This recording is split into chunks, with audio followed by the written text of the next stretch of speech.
तो good evening, कैसे हैं आप लोग। स्टडी विद निशु में आपका एक बार फिर से स्वागत है। तो जैसे कि हमारी एमपी की सीरीज चल रही थी, उसमें हम हर जो संभाग है और जो संभाग में जितने जिले हैं उसको कवर अप कर रहे थे। तो पहले हमने क्या है, जबलपुर संभाग को चुना है और जबलपुर संभाग के अंतर्गत हमने जबलपुर जिला और जबलपुर संभाग को हमने क्या है, प्रीवियस वीडियो में हमने उसको अध्ययन किया था। और आज की इस वीडियो में जबलपुर संभाग के जो दूसरा जिला है वो कटनी जिला है, उसके बारे में आज हम अध्ययन करेंगे कि कटनी जिला की स्थापना कब हुई और उसमें किस प्रकार का जनसंख्या का घनत्व है और किसके लिए प्रसिद्ध है वो, और तमाम प्रकार की जो जानकारियां हैं कटनी जिले के बारे में वो आज हम इस वीडियो में देखेंगे। तो सबसे पहले अगर हम बात करें किसकी, कटनी जिले की, तो ये 25 मई कब 25 मई 1998 में ये जबलपुर से पृथक हुआ, जबलपुर से अलग हुआ। किसकी सिफारिश पे, दुबे समिति की सिफारिश पर ये जबलपुर से 25 मई 1998 को अलग हुआ। इतनी बात समझ में आ पा रही है। चलो उसके बाद अगर हम बात करें कि इसको क्या है, चूना नगरी भी कहा जाता है। इसको चूना नगरी भी कहा जाता है और इसको मुंडवार भी कहा जाता है। मुंडवारा क्यों कहा जाता है? मुंडवारा कहने के पीछे भी भाई बहुत सी क्या है, एक कहानियां हैं और ऐतिहासिक तथ्य है। तो मुंडवारा जो कहने, इसको क्या है, मुंडवारा क्यों कहा जाता है? क्योंकि यहाँ पर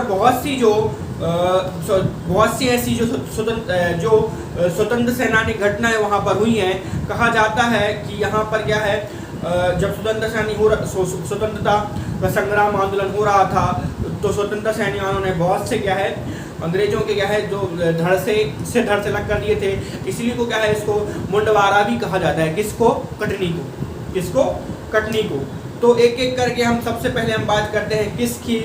सबसे पहले अगर हम बात करें कि इसका क्षेत्रफल कितना है, इसका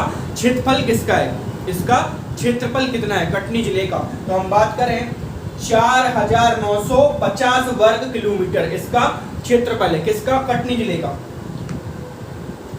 वहीं अगर हम जनसंख्या की बात करें तो 12,91,684 ये जनसंख्या है किसकी? कटनी जिले की। किसके अनुसार? 2011 की जनगणना के अनुसार। जनघनत्व की बात करें तो 261, लिंगानुपात की बात करें तो 952 और तहसील की बात करें तो तहसील 8 है और विकास खंड 6 है। तहसील में अगर हम देखें तो पहले बोरीबंद, उसके बाद अगर हम देखें भीमरगढ़, उसके बाद मुंडवारा, उसके बाद स्लीमानाबाद और विजय राघवगढ़ और उसके बाद रोठी और बड़वारा बराही। तो ये 8 वहाँ पर तहसीलें हैं। कहाँ पर? कटनी जिले में। आइए अब थोड़े से क्या है वहाँ पर क्या क्या और ऐसी चीजें हैं जिले में जो हमें जानने योग्य, वो हम जान लेंगे। ठीक है, इसको क्या है, चूना नगरी भी कहा जाता है। क्योंकि सबसे ज्यादा चूना उद्योग कहाँ पर है? कटनी में, इसलिए इसको चूना नगरी भी कहा जाता है। इसके बाद इसको बोलियों का प्रयाग भी कहा जाता है। क्योंकि यहाँ पर बघेली, बुंदेली और गौड़ी भाषाएं बोली जाती हैं, इसलिए इसको क्या है, बोलियों का प्रयाग कहा जाता है। उसके बाद राष्ट्रीय राजमार्ग की बात करें तो NH30, NH43 यहाँ से। उसके बाद अगर हम बात करें नदियों की तो कटनी, छोटी, महानदी और उमदर, यहाँ से क्या है, ये नदियाँ प्रभावित होती हैं। उसके बाद हम बात करें मुंडवारा, तो पुरानी कटनी का जो नाम है वो क्या था? मुंडवारा पुरानी कटनी का नाम था। उसके बाद अगर हम बात करें खनिज कौन कौन से यहाँ पर हैं, तो डोलोमाइट, उसके बाद बॉक्साइट, लेटराइट, क्ले, फायर, सॉफ्टस्टोन, क्वार्ट्रेज आदि खनिजों की यहाँ पर क्या है, उपलब्धता है। कहाँ पर? कटनी जिले में। अगर हम बात करें सिंदूरसी जोगनी के स्थान के, जो है सिंदूरसी जोगनी के नाम से प्रसिद्ध है।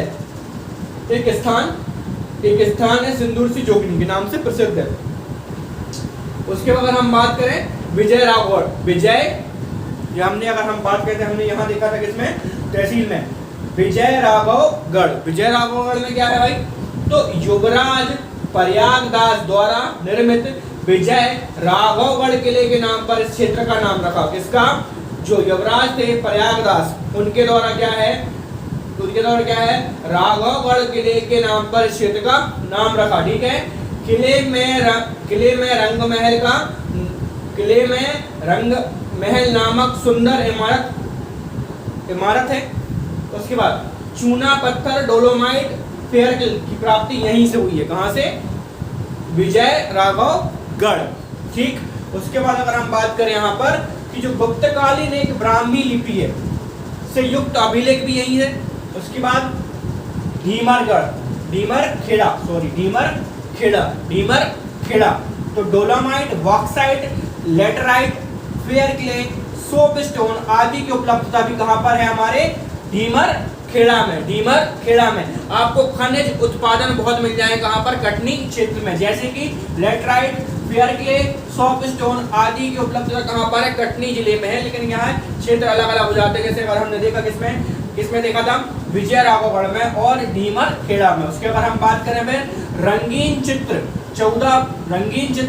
14 विशाल प्रयागित चट्टाने, ये सब कहां पर है, ढीमर खेड़ा में। ठीक, अगर हम आगे बात करें किसकी, रूपनाथ मौर्यकालीन का है स्थल है। उसके बाद अशोक का अभिलेख पाली भाषा में। ठीक, उसके बाद यहाँ पर क्या है, पांचलिंगी मतलब 5 लिंगे प्रतिमा है भगवान शंकर की, इसे ही क्या है, रूपनाथ कहते हैं।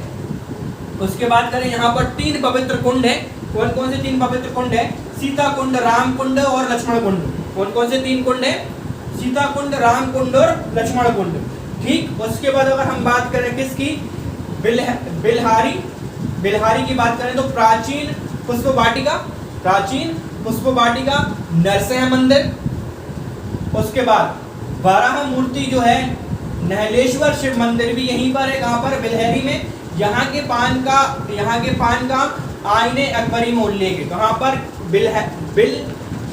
बिल्हारी का जो पान है उसका उल्लेख कहां पर है, आईने अकबरी में इसका उल्लेख है। उसके बाद बहुरी बंद की बात करते हैं, पुरातात्विक धार्मिक स्थल कौन, बहुरी बंद। उसके बाद जैन तीर्थकर शांतिनाथ जी की 12 फीट की ऊंची प्रतिमा कहां पर है, बहुरी बंद में ही है। कहां पर है, बहुरी बंद में ही है। उसके बाद विशिष्ट पाषाण उद्यान की स्थापना भी कहां पर है, हमारे बिल्हारी में। उसके बाद नारायण शेषैया और सूर्य मंदिर की अनेक मूर्तियां प्राप्त कहां से हैं, बिल्हारी में। उसके बाद पीठ पीर औलिया का स्थान भी कहां पर है, हमारे बिल्हारी में। उसके बाद डोलरमाइट, बॉक्साइट, स्टेटलाइट।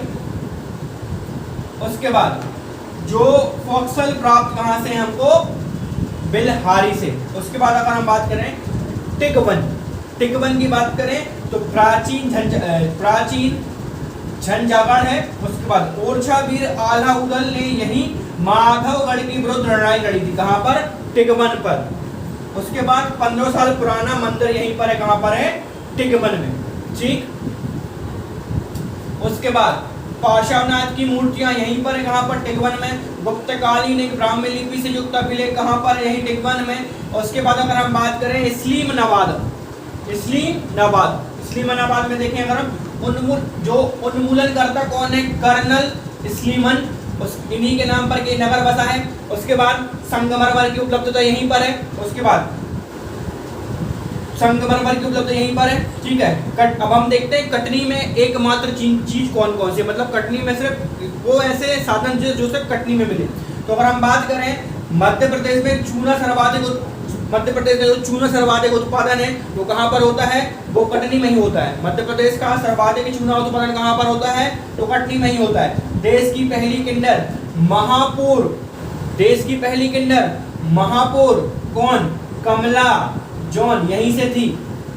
ठीक, अगर हम बात करें फिर किसकी, कटनी विशिष्ट मध्य प्रदेश का दूसरा बड़ा रेलवे जंक्शन कटनी है। पहला कौन सा है, पहला इटारसी। अगर आगे बात करें ऑर्डिनेंस फैक्ट्री मुंडवारा भारत सरकार, ये भी क्या है, सीमेंट फैक्ट्री एसीसी चुमरस आदि। कटनी नामक नदी प्रवाहित यहीं से होती है, चूना पत्थर के लिए प्रसिद्ध है। और पिन कोड कितना है 483501। तो ये था कटनी जिले के बारे में समस्त इम्पोर्टेंट तथ्य और समस्त प्रकार की जानकारी जिले के हिसाब से।